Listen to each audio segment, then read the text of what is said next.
जय श्री कृष्ण। जिनको श्री कृष्ण के चरण कमलों में अर्पण करने पर प्रेम भक्ति प्रदान करती है, उन श्री तुलसी देवी को नमस्कार है। स्कंद पुराण में कहा गया है कि तुलसी देवी को सदा प्रणाम करना चाहिए, जो पाप कर्मों का नाश करने में समर्थ है। तुलसी देवी के दर्शन या छूने मात्र से ही सभी कष्टों और रोगों से मुक्ति मिल जाती है। तुलसी जी को प्रणाम करने और उस पर जल चढ़ाने मात्र से ही यमराज मृत्यु के देव, जो पापियों को दंड देते हैं, उनके दरबार में बेचे जाने के भय से मुक्ति मिल जाती है। यदि कोई व्यक्ति कहीं तुलसी का छोटा सा भी पौधा भी लगा देता है, तो वह निश्चित रूप से भगवान श्री कृष्ण के प्रति समर्पित हो जाता है। अगर तुलसी दल श्री कृष्ण के चरण कमलों में भक्ति पूर्वक अर्पित किए जाए, तो भगवान के प्रति प्रेम का पूर्ण विकास होता है। तुलसी देवी को माता लक्ष्मी का ही स्वरूप माना जाता है। तुलसी का पत्ता भगवान श्री हरि विष्णु को अति प्रिय है, इसीलिए भगवान श्री हरि विष्णु को तुलसी के पत्तों की माला अर्पित करने से भगवान श्री हरि विष्णु और माता लक्ष्मी की कृपा अवश्य प्राप्त होती है। तुलसी के पत्तों को चंदन के लेप के साथ मिलाकर भगवान के चरण कमलों पर रखने मात्र से ही सभी प्रकार की पूजा पूर्ण कहलाती है। यह पूजा सबसे बड़ी पूजा है, किंतु हमें बहुत सावधान रहना चाहिए कि तुलसी के पत्ते भगवान श्री हरि विष्णु और उनके विभिन्न रूपों के अलावा किसी और के चरणों में नहीं रखे जा सकते। यह पूरी तरह से श्री कृष्ण के चरण कमलों पर रखने के लिए आरक्षित है। जो भी व्यक्ति प्रत्येक दिन तुलसी देवी की पूजा आराधना करता है, उनकी प्रदक्षिणा करता है और उनके समक्ष दीपक प्रज्वलित कर भगवान के नामों का जाप करता है, उसे अवश्य ही भगवान श्री कृष्ण की भक्ति प्राप्त होती है। और खासकर इस कार्तिक मास में तो तुलसी देवी की विशेष रूप से पूजा आराधना की जाती है।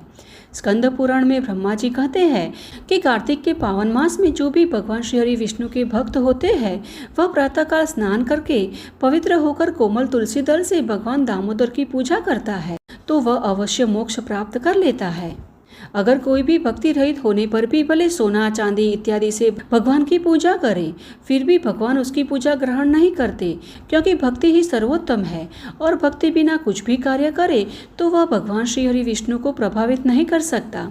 परंतु अगर कोई भी व्यक्ति तुलसी के आधे पत्ते को भी प्रतिदिन भक्तिपूर्वक भगवान को अर्पित करता है, भगवान दामोदर की पूजा करता है, तो भगवान श्री हरि विष्णु स्वयं आकर उनको दर्शन देते हैं।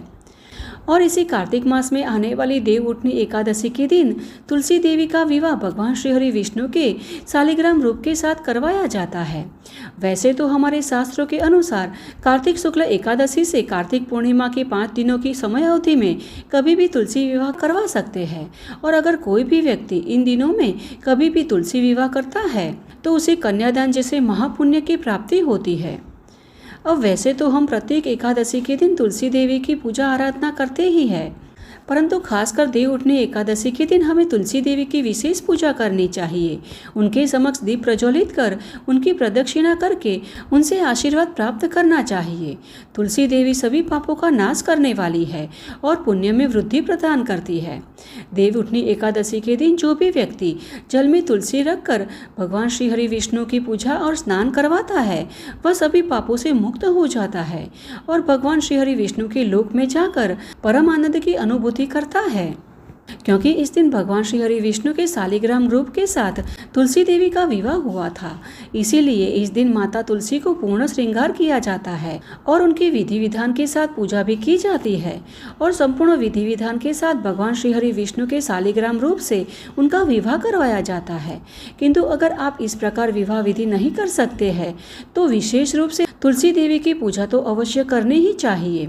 साथ ही तुलसी दल से भगवान श्री हरि विष्णु की पूजा आराधना भी करनी चाहिए, जिससे भगवान श्री हरि विष्णु अवश्य प्रसन्न होते हैं। तो आइए जान लेते हैं कि कार्तिक मास के पावन अवसर पर आने वाली देव उठनी एकादशी के दिन तुलसी देवी की पूजा आराधना कैसे करनी चाहिए। तो इस दिन प्रातःकाल ब्रह्म मुहूर्त में उठकर स्नान करके तुलसी देवी की विशेष रूप से पूजा कर उनका श्रृंगार करके उनके समक्ष दीप अवश्य प्रज्वलित करना चाहिए। और इस दिन संपूर्ण दिन उपवास रखकर संध्या समय में ही तुलसी देवी को सिंदूर अर्पित किया जाता है, क्योंकि संध्या के समय में ही भगवान श्री हरि विष्णु के शालिग्राम रूप के साथ तुलसी देवी का विवाह करवाया जाता है। अतः इस दिन संपूर्ण दिन उपवास कर जितना अधिक हो सके उतना अधिक भगवान श्री हरि विष्णु के नामों का जप करते हुए जितना हो सके उतना अधिक भगवान श्री हरि विष्णु और तुलसी देवी की पूजा आराधना में ही अपना समय व्यतीत करना चाहिए। इस दिन तुलसी देवी जो भी गमले में है उस गमले को सुंदर रंगों से सजाना चाहिए। साथ ही तुलसी देवी को जल से नहलाकर उनके पत्तों को स्वच्छ कर देना चाहिए। धूल मिट्टी हटा देनी चाहिए और गमले में जो भी घास होती है उसको हटाकर गमले को स्वच्छ करना चाहिए और तुलसी देवी को चुनरी अर्पित करनी चाहिए। साथ ही अपनी क्षमता अनुसार विविध आभूषण से तुलसी देवी का श्रृंगार करना चाहिए। इस दिन तुलसी विवाह का समय संध्या समय में निर्धारित होता है, इसीलिए संध्या के समय तुलसी देवी को जो भी साज सामग्री होती है जैसे कि चुनरी, चूड़िया, बिंदी, मेहंदी और अन्य प्रकार के सभी आभूषण है वह अर्पित करने चाहिए। और अगर चाहे तो मंगलसूत्र, पायल, साड़ी जैसी सुहाग की वस्तुएं भी अर्पित करके तुलसी देवी की पूजा करनी चाहिए। इस दिन तुलसी देवी को हल्दी और दूध अवश्य अर्पित करें। जिस प्रकार नववधू को विवाह से पूर्व हल्दी लगाई जाती है उसी प्रकार इस दिन तुलसी देवी को अवश्य हल्दी लगानी चाहिए।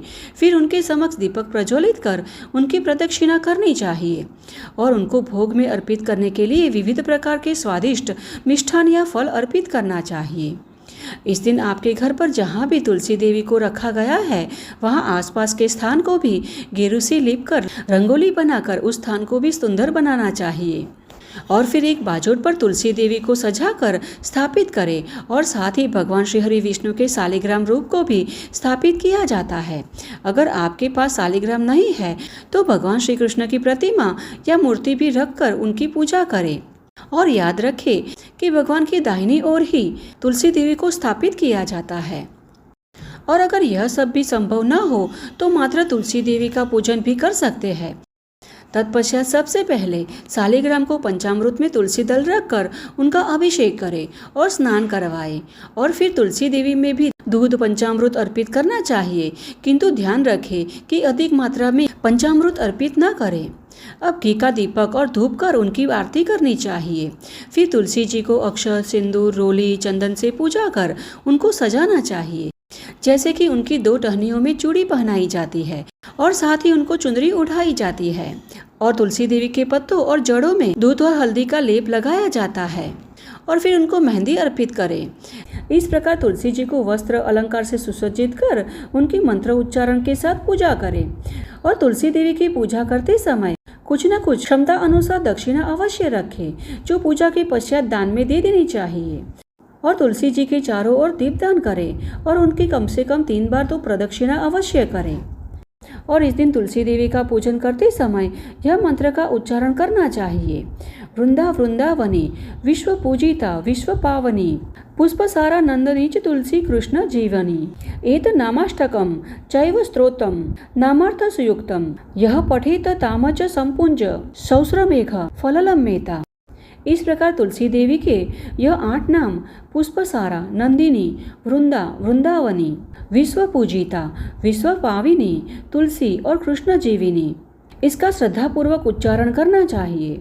यह तुलसी नामाष्टक के पाठ से न सिर्फ सभी बंधनों से मुक्ति प्राप्त होती है अपितु भगवान श्री हरि विष्णु के वैकुंठ धाम में स्थान प्राप्त होता है। तुलसी देवी की इन दिन इस प्रकार पूजा करने से मनुष्य के सभी पाप नष्ट हो जाते हैं और तुलसी देवी की कृपा से हमें भगवान श्री कृष्ण की अपार भक्ति प्राप्त होती है। इस दिन लक्ष्मी स्तोत्र या दामोदर स्तोत्र का पठन या श्रवण करना चाहिए। एकादशी के दिन श्री हरि विष्णु को तुलसी अर्पित करने से और तुलसी देवी की विधि विधान के साथ पूजा करने से प्राप्त होने वाला पुण्य 10,000 गौदान के बराबर होता है। तो चलिए आने वाली देव उठने के इस महापर्व के दिवस तुलसी देवी की भक्तिपूर्वक पूजा आराधना कर उनसे प्रार्थना करते हैं कि वे हमें भगवान श्री कृष्ण की अपार भक्ति प्रदान करें। तो यह थी आज की हमारी देव उठनी एकादशी के दिन तुलसी पूजन करने की संपूर्ण विधि और हमें आशा है कि यह जानकारी आपको उपयुक्त होगी। तो इस वीडियो को उन लोगों में भी शेयर करना जो लोग देव उठनी एकादशी के अवसर पर तुलसी विवाह के पावन पर्व को मनाना चाहते हैं और तुलसी देवी की विधि विधान के साथ पूजा करना चाहते हैं। तो चलिए हमारे शास्त्रों में वर्णित ऐसी ही वैदिक और प्रमाणभूत जानकारी तथा कथाओं के साथ फिर से मिलते हैं। तब तक के लिए जय श्री कृष्ण।